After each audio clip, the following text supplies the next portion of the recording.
Let me show you how to install base kitchen cabinets in the garage. First, I just had to clear all of my junk out of the way and then pull out the drawers. I didn't need to completely empty them because the only space that I was going to use was the upper back of the cabinet. The first thing to do is to get the cabinet exactly where I wanted it. I wanted it as close to the built-in as I could possibly get it. No matter what I did, it wouldn't sit flush, so I decided to pull it away, and I realized that there was trim on the back side and also on the bottom. I quickly removed that with a hammer and chisel, and then it was able to sit flush, no problem.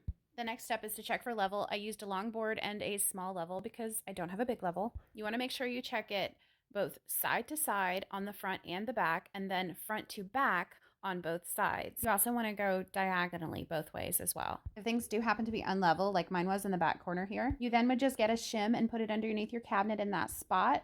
And you have to kind of fiddle around with it until you're able to get level in all directions. Once you have your cabinet exactly where you want it, then the only thing left to do is just screw it into the studs. For mine, I also screwed it into the built-in that was right next to it as well. Once you have one cabinet placed exactly where you want it to be, then you can use that to base the other cabinets off of. What I did was slide it into place, then clamp the face frames together. Then I realized that there was some trim on the face frame, so I removed it, but then clamped them together and made sure it was perfectly flush. After that, I checked for level before I screwed anything into place, made sure that everything was perfectly level in all directions like before. Then I screwed it into the studs and then screwed both face frames together before releasing the clamps. So lowers are completely installed.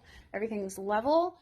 Face frames are screwed together and it is flush as that was gonna go. The only reason I left this filler piece in is because it was in this piece up here, which I have to remove that piece of trim, I realize. This is what happens when you pull cabinets out of someone else's house and then put them in your garage. So it is what it is, but it's level and it's screwed into here, screwed into the studs, and ready for a countertop.